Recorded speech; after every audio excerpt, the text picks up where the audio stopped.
in the county of Finnmark, northern Norway.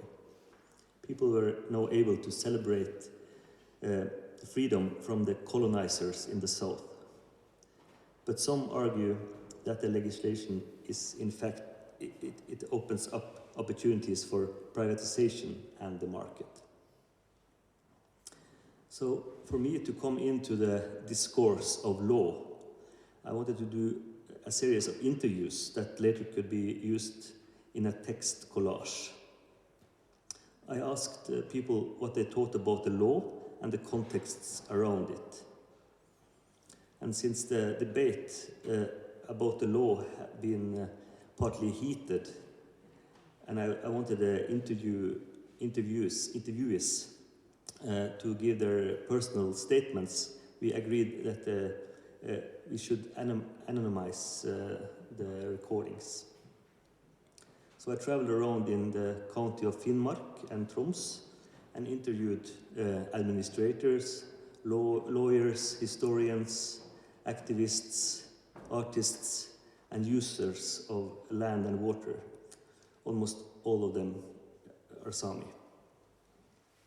So the transcribed text was then composed and like twined together to a monologue, to a common life story. And the voice is like put into the head of one actor in the right to the land and the water. And that's my father working in the forest his logging. So he is here an actor, but a very real one. He's in his childhood's forest, in his own common lands, Chaput. So I go together with my father in the forest. He carries his chainsaw, his axe, and a bark spade, and I have a video camera. We share a kettle of coffee and my mother's mørelefse, the sweet thin bread many of you know. So the man in the forest, he has a polyphony, a composition with several and not equal voices in his head at the same time. So my main goal with the right to the land and to the water was to show the contradictions between a practical understanding of use of land and water against what is in the formalized and regulated practice of the same use and understanding of the land. So the administration gives the man a specific new right to use the forest. But his thoughts, they are paradoxal. His actions are handy, and he does as he always have been doing. But the firewood is redefined. In the work with the right to the land and to the water and the process with it, and the time image the Finnmark Act represents, I can see a growing guilt among the interviewees. For what have we been fighting? To keep lawyers in work? To be free to gather our firewood? Or to write sad songs about lost days? It's these differences, these levels of the common man and woman's handling of the everyday to the administration's definition that bothers me. That these differences make abyss with the irrational power. The academization and bureaucratization can create alienation. And we, by that, create a common demon in the democracy. And the demon, or the demon maybe you might say in English, proper English, the demon can act as demons do, and can do. They act from within, and in violence, and with an unforeseen, dangerous revolt. So that was the postscript. Thank you.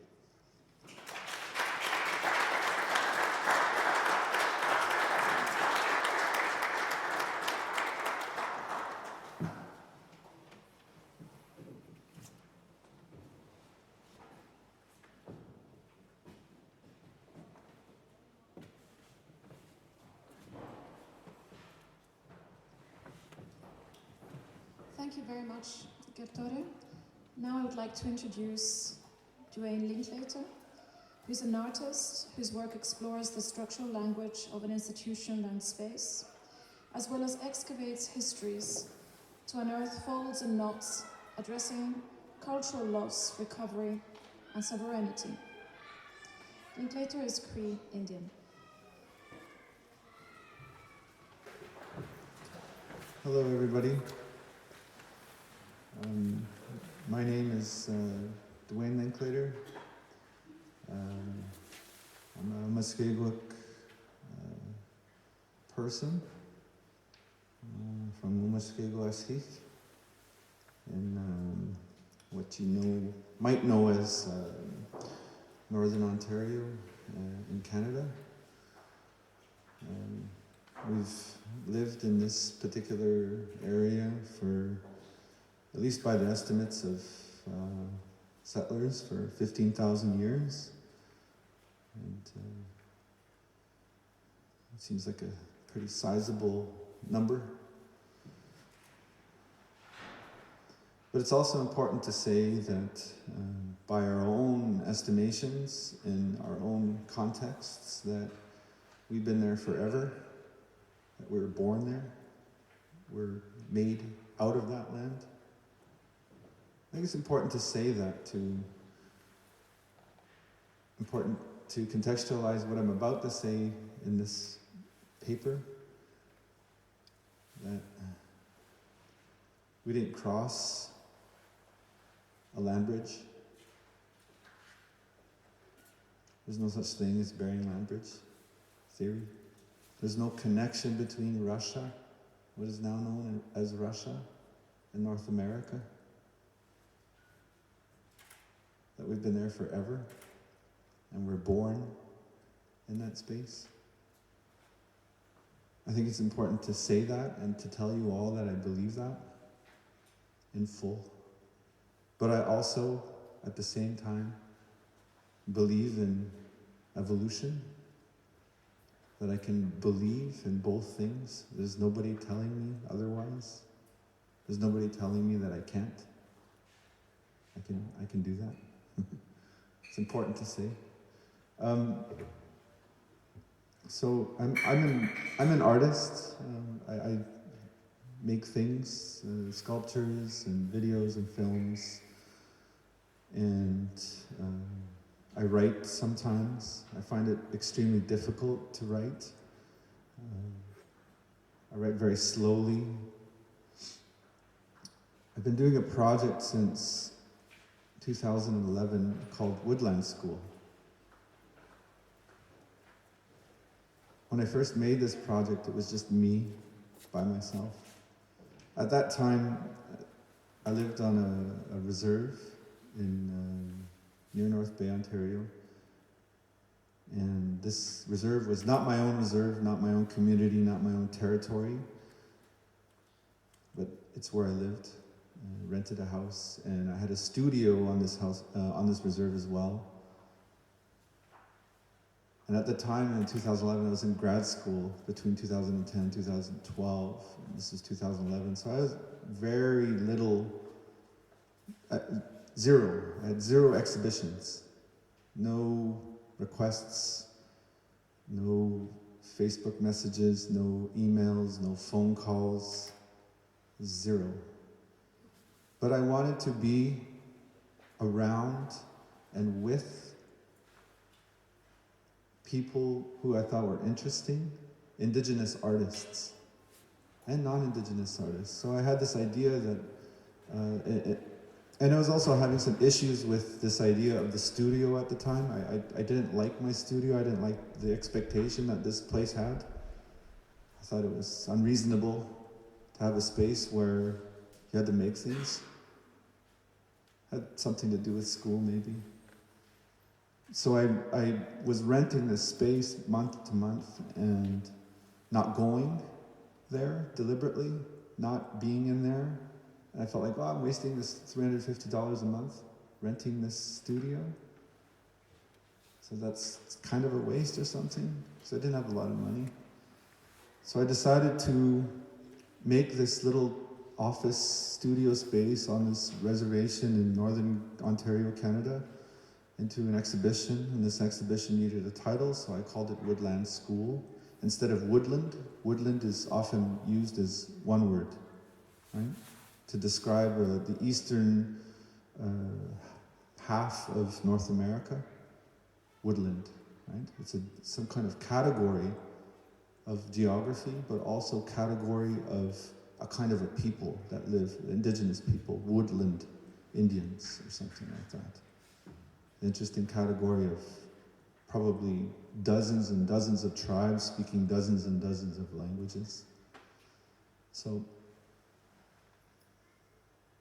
I resented this studio space and felt like it was being wasted and underutilized, so I made an exhibition. I asked 4 other artists to send me works in the mail, and I made an exhibition in this space. And it was up for a year. And I put this notice on my website by appointment, right?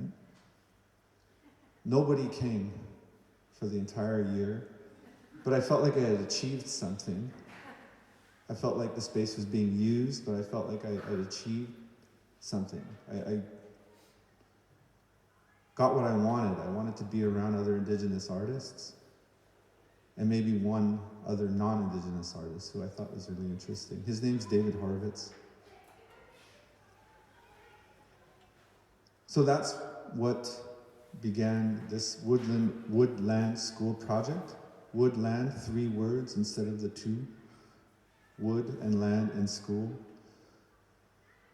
And because I'm in Norway right now, and outside of North America and outside of Canada, and not in the 1970s, I have to tell you that the Woodland School of Artists was a designation, presumably externally given to a group of indigenous artists in the 1960s and 70s, who primarily painted and made printmaking. A wonderful group of artists, which was highly influential to me and some of the first art that I've ever seen in my life as a young child in Northern Ontario. My mother had some of the prints in our house. So I was interested in this sort of external categorization, I guess, of this group of artists by the outside. And I thought that making some kind of slight change of their name and doing something else might be important. Wood and land and school instead of woodland school. There's a slight shift. So I've been making this project since 2011. Last year, there's been several variations or iterations of this project, and this is, let's see, the 8th or 9th version of it. It's been residencies, it's been an exhibition, it'll be a book. It's been a night of talking. It's been various things. It's formless, it doesn't have a place. Right now it's in Montreal. We're inhabiting a gallery formerly called the SBC Gallery in Montreal. We have full control of this space. We have full control of the budget. We have negotiated labor with the existing staff. We have one long exhibition for the year of 2017. And so this paper I wrote for last year, I made a woodland school project in Vancouver, Canada at Or Gallery. It was a symposium similar to this, made by Indigenous people, for Indigenous people. The idea was to request of 8 contributors, 6 of were Indigenous, 2 were non-Indigenous, to write 2,000 to 4,000 words on, it was an open space for them to critically think about what was happening in and around them as Indigenous artists, or looking at contemporary Indigenous art. So this was the request to come to Vancouver with this draft paper to present in front of an audience like this, and that's what happened over 3 days. And so all of these contributions will be made into a book. And I found myself in another role in which that I am unfamiliar with, which is the role of editor. I don't know what that means exactly. I feel like I'm just sort of organizing things, you know, and reading papers over and over again. I can't exactly give them grammatical suggestions. But this is what I'm going to read is my contribution to the book and the introduction to the book. So, I'm told that I'm not a very good not a very good reader, so I'm prefacing what's about to happen so that you're aware and that I'm aware and that we're both aware that that might be a thing. So it's challenging to read. So I'm going to read it and we'll see what happens. In a public talk with Cheyenne Turians and Raymond Boisjoli, hosted by Evergreen Brickworks in Toronto, on the evening of February 22, 2016, the three of us spoke at length about many things. The word simultaneity had been mentioned 2 days before in a more informal lunch setting amongst the three of us, and then again in a workshop with Indigenous and non-Indigenous students at OCADU. Throughout the 3 days and over the course of many conversations with colleagues and students, I began to think more and more about the idea of simultaneity. Searching for simultaneity in my own practice is something that was and is very important to me. I credit Raymond and Cheyenne, the students at OCADU, and the many elders who have encouraged me over the years to think about the concept of simultaneity and to make it a focus here. I hope that this introduction will provide a productive structure for the texts that follow. It seems a modest proposal, speculative in character, but it is one that has been a great struggle and challenge to articulate and present. Perhaps then, simultaneity is a constellation of Indigenous doing praxis. It is at once the Indigenous person and persons doing things in a complex constellation of art, labor, words, ideas, things, histories, stories, songs, dances, actions, ceremonies, knowledges, material culture, objects, artworks, homes, movements, games, gestures, hunting, fishing, trapping, tools, sex, relationships, identities, conversations, dialogues, agreements, disagreements, promises, movements and gestures on the land, movements and gestures with non-humans, words our ancestors said, actions our ancestors undertook, and the extension of all of these into the future's future. Perhaps it is our inhabiting of these positions at multiple times, in multiple places, all at once. At one time, all of these things were flickering and vibrating, working with each other concurrently to create an energy which we are still feeling the vibrations which move through generations and time and space. The attempt at a definition of simultaneity is by no means complete. Simultaneity is always in flux, fully unknowable. Some of its parts and components seem apparent and knowable, and others remain a complete and utter mystery. Its messages and signals are received and re-articulated by groups of people.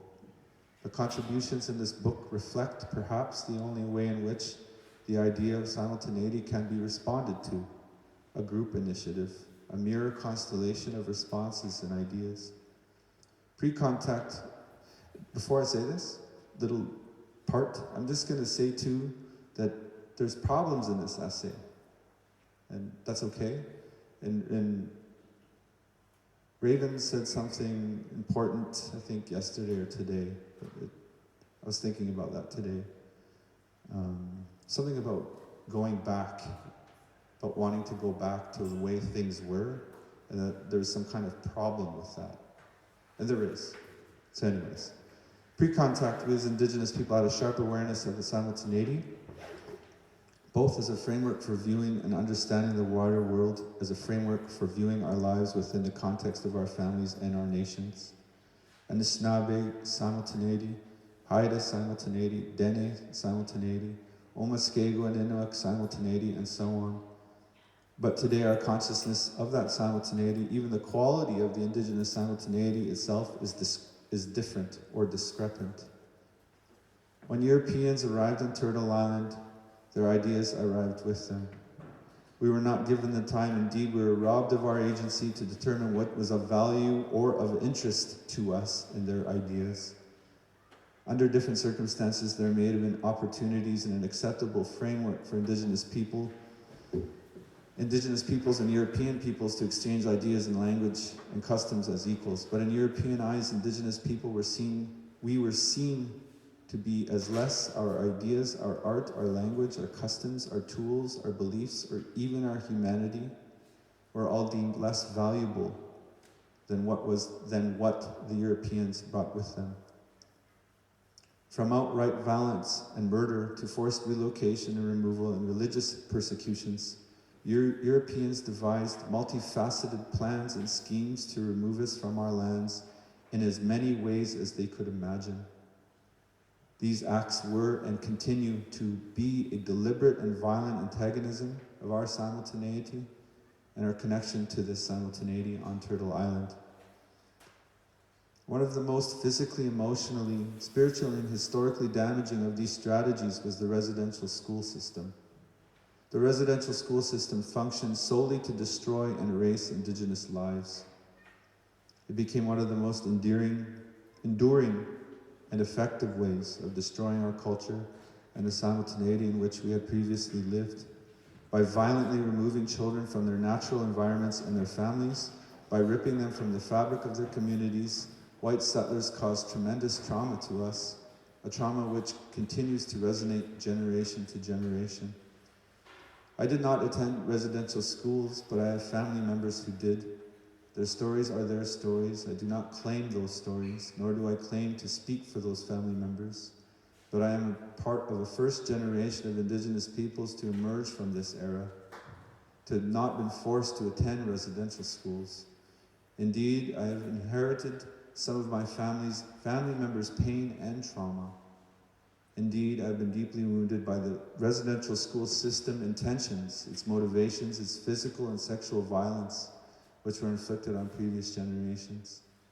I've had to labor through that pain, and I think I will continue to reckon with that pain for the rest of my life.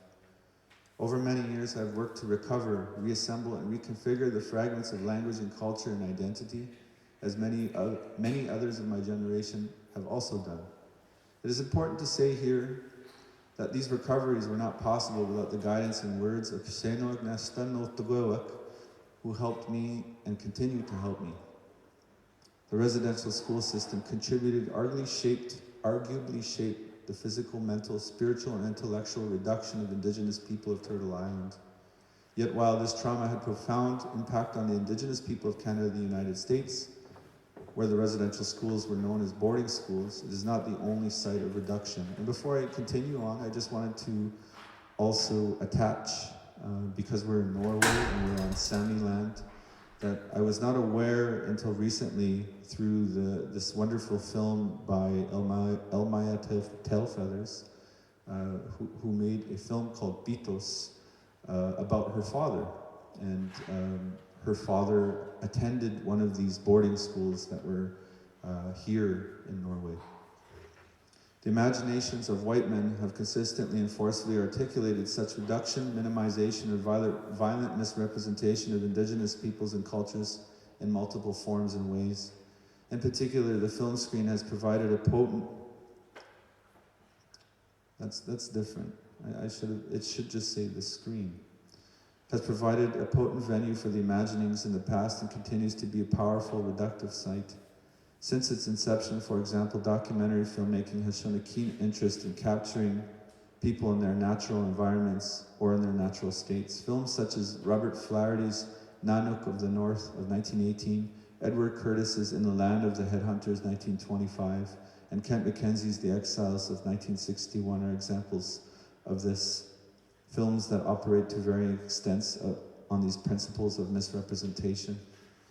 Aside from these documentary examples, we also see misrepresentations of indigenous peoples and other types of films. Sports teams' names and logos, school names, hip-hop and blues song references, art projects by white artists, Halloween costumes, television series, news stories, social media, academia, school curricula in classrooms and elsewhere. The list is endless. I cannot help but wonder in earnest here because these misrepresentations are so pervasive, persistent, and ubiquitous, have we ourselves internalized some of these misrepresentations? Have they come to form a part of our own identities? Have they found their way into our work? I pose this question internally, and I mean it, for it to be considered only internally by each one of us as we consider ourselves and each other. But it is crucial that we ask ourselves these questions and others like it in order to evaluate what effects these misrepresentations have had on us and the work we do and the works we make. Art and art criticism done by Indigenous people and sometimes non-Indigenous people for Indigenous people provides a crucial space for exploring these questions and seeking a deeper understanding of how Indigenous simultaneity still flickers and vibrates within us and our communities. Art is a powerful tool to counteract misrepresentations in the persistent and pervasive pattern of undermining that continues to shape our societies. Although the settler has successfully suppressed our simultaneity in many ways, we can labor together to dismantle these violent, false reflections. The contributions in this book focus on our relationships with the artworks we make and see, and the exhibitions we host and visit, and on our thoughts and subsequent articulations about those relationships. It's quite easy to locate and to be critical of how non-Indigenous people misrepresent our identities or objects. Their brazen reductive forms are not very subtle or smart. It is more a difficult task to identify, discuss, and work through how we as Indigenous people contribute to our own misrepresentation and reduction. What is to be done when we recognize our own role in this process? Again, our labor and the potential that this labor represents when we publish it in forms such as this book is a response to this question to ourselves. But the forms of our labor are myriad, reflective of our rapidly changing world. They include private conversations by telephone, Facebook posts, Twitter posts, and Skype chats. While these more ephemeral forms of exchange and critique may not at the outset seem to represent this sort of longevity and tangibility as embodied by a work or a book, for example, they are still potent forms of labor exchange. They shape how we view the world, how we view our work, and how we undertake our creative process. I would propose to you that the Woodland School project in this book, as one instantiation of the Woodland School project, are in part a step in the process of a recovery of Indigenous thought and practice. The collection of texts, images, and poetics goes some way towards unearthing the simultaneity, the luminescence of simultaneity of Indigenous life, art, exhibitions, and ideas.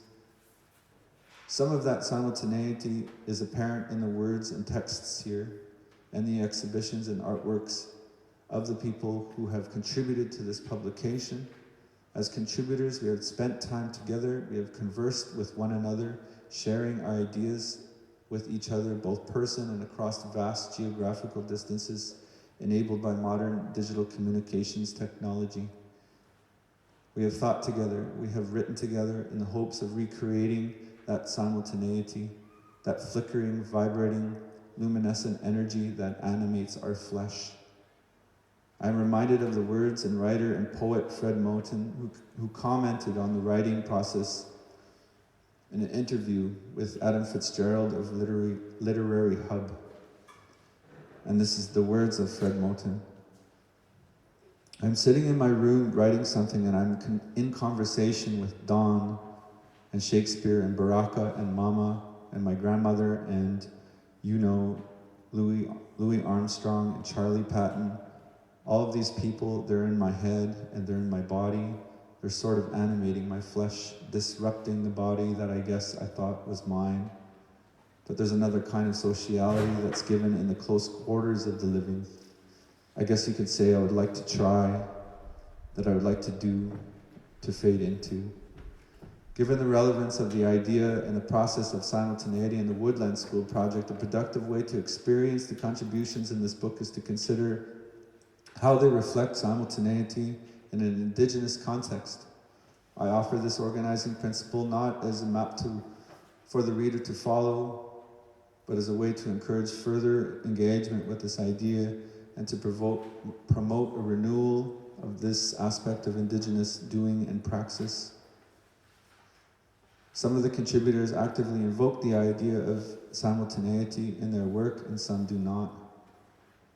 I've grouped the contributions according to how I understand their engagement with the underlying principles of simultaneity.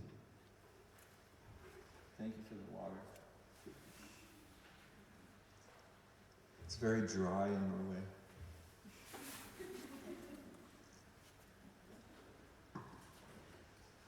I don't know if you know that. I'm almost finished, so be patient, please. Simultaneity as theory. In exhibitions about exhibitions, criticism on criticism, this part discovers the contemporary power of a vast art exhibition at ICA Philadelphia, where the work of Kimoan Mechues still vibrates in the ramp space of the gallery, informing the work of new artists and exhibitions, despite being hid beneath layers of white paint. David Garneau's Can I Get a Witness opens with a vivid description of a performance of Blackfoot artist Terence Houle. Much of Hoole's performance called upon observers to re-examine the experience of the Indigenous artist. Garneau calls on Indigenous artists and critics alike to reassess their roles as participants in the contemporary art world and to recognize the importance of Indigenous critical discussion of Indigenous art as part of an ongoing dialogic Indigenous process. Cheyenne Turian's From Where Do You Speak explores the relationship between two film presentations of two different episodes in the life of a single individual, Seraphine Ned from Douglas Lake, British Columbia. The two films capture 15 years apart Ned's final years of nursing education in the 1960s and Ned's participation in the 2015 Truth and Reconciliation Commission hearings. The juxtaposition gives birth to a third piece, an artwork steeped in the tension of what remains unsaid between two screens, heavy with the weight of stories retold in disparate circumstances, constructing a complex portrait of simultaneity in a uniquely Indigenous context. In her glossary of insistence, Tanya Lukeen Linklater methodically expresses simultaneity through a familiar system, the glossary. This contribution, a system within a system, a series of thoughts, feelings, doing, listening, and responses in aggregate, reveals Lukeen Linklater's own system of thinking, looking, and doing. Her calling out of names, history reflects and illuminates past, current, and future areas of sensitivity, bruised areas, areas of trauma, and areas of potentiality. Walter Scott, who has worked in various forums over the years and have carefully negotiated the visible and invisible boundaries of his home community of Ganawage and surrounding environments in his work, presents a new Wendy play, Wendy's Revenge, which furthers Scott's interest in proposing multiple identities across time and space, gender and politics, where it seems like these boundaries hardly matter at all. During the Woodland School Symposium in February of 2016 at the Aura Gallery in Vancouver, British Columbia, Brenda Draney observed, listened, participated, and articulated a series of en plein air iPad drawings. These insights into the proceedings capture the feeling of the presentations and the atmosphere of the symposium. These impromptu documentations articulate the significance of simultaneity in Brenda's own painting practices and in her work, and the role of simultaneity in Woodland School project as a whole. Raymond Boisjoli provides us with a document that closely represents the performance presentation he gave at the symposium at the Aura Gallery. Raymond's piece provides a crucial counterpoint to my own thinking about simultaneity, questioning the meaning of the term and its various contexts, asking critical questions of us all. Simultaneity as praxis. Candace Hopkins, Out of the Margins and into the Institution, makes careful observations of external critiques of past Indigenous group exhibitions, but key to her discussion are the language and concepts she uses to critique the idea of the exhibition in her own terms. She focuses on the works and practices of Indigenous artists and Indigenous curatorial histories and antecedents as they relate to her own practice. In particular, how the work and practice of the late and beloved Daphne Ojig give a power and place to the role of Indigenous women in our understanding of our current situation and possible futures. Amy Kazmierczyk's critical assessments of white gallery spaces and their implications in larger colonial conversations about resource extraction are resonant. Amy discusses Tanya Willard, Gabrielle Larondel Hill, and Peter Morin's Bush Gallery project. Bush Gallery has become a crucial space for Indigenous artists, writers, and curators to activate the sites of these resource extractions in methodical, open, critical ways. A collaborative text by the group Post Commodity, composed of Cade L. Twist, Raven Chacon, and Cristobal Martinez, poses a series of questions aimed at museums and institutions which hold immense power in the contemporary art world. While the questions and active questioning institutions are potent in their own, Post Commodity then turns these questions around and asks them of Indigenous artists themselves. With a careful and deliberate attention directed at artists who use sound and music in their work, citing artist Rebecca Belmore and her seminal work, Ayamia Watu Mamao Moan, along with the work of Laura Ortman, Post Commodity suggests that some works and projects may have power and work in ways that other forms of artistic expression may not. I encourage the reader to ask, whilst reading, who was Liz Park reading with and writing with? Was she thinking of Kimoan and his artworks and notebooks that she and Duane copied by hand, or his work still situated within the walls of ICA Philadelphia? And who does David Garneau interact with? Does David speak with performances, memories of performances? Who writes with Post Commodity? Who or what does Post Commodity listen to while they are thinking and writing? Who is in dialogue with Candace Hopkins while she writes? Who writes alongside Tanya Lukien Linklater as she makes her way through histories, stories, song? For all the contributors, I've imagined who is present while they write, whom they bring along with them in order to make the work that they make. But ultimately, I can only speculate about this particular element of simultaneity at work. I admire these artists and curators for their contributions, but also I admire them from where they come from, who has propelled them, carried them, put them forth, the constellation from which they arise. This is the beauty and power of Indigenous life, that we're able to recall and manifest our ancestors, right now from multiple places and times, today into tomorrow, despite the countless horrors that our Indigenous ancestors endured. So that's what I'm going to read. I had maybe some other stuff, but I'm going to stop there. And I was really unsure about what it was or what it is that I wanted to do this evening. But as the sort of past 48 hours have unfolded, I felt like I wanted to contribute in a modest way to this space and to the Sami people that are here and the other indigenous people that have come here to talk. Jonathan has come from Australia, and Raven is coming from the southwest via Athens, and some Sami people have come from up north. So I really admire that labor and that effort to come all of this way. It's not easy to travel this far for some of us. So I wanted to make a contribution to and give something to you. Words, hopefully, maybe or may not. These ideas might be valuable to you. This text and the other texts that I'm talking about in the introduction, it'll be a book, and I hope to share the book with you. There's something really important about making responses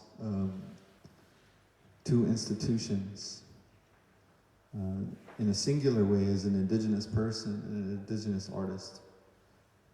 But there's something more potent, and there's something that feels particularly good about making institutional responses as a group of indigenous artists, as more than one.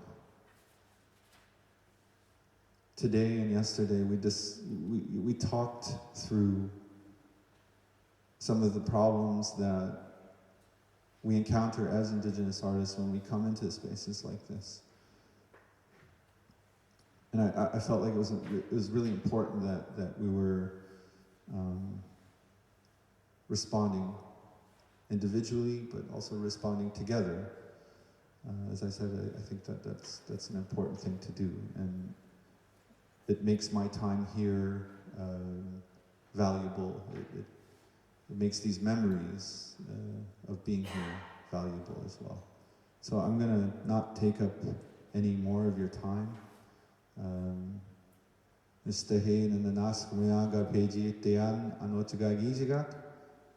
I'm thankful to be here today. I'm thankful to the hosts of this event, and thank you for all of you that have come here to listen to me read off the paper and not. I appreciate the time that you've given me, and I'm going to stop talking now. Thank you.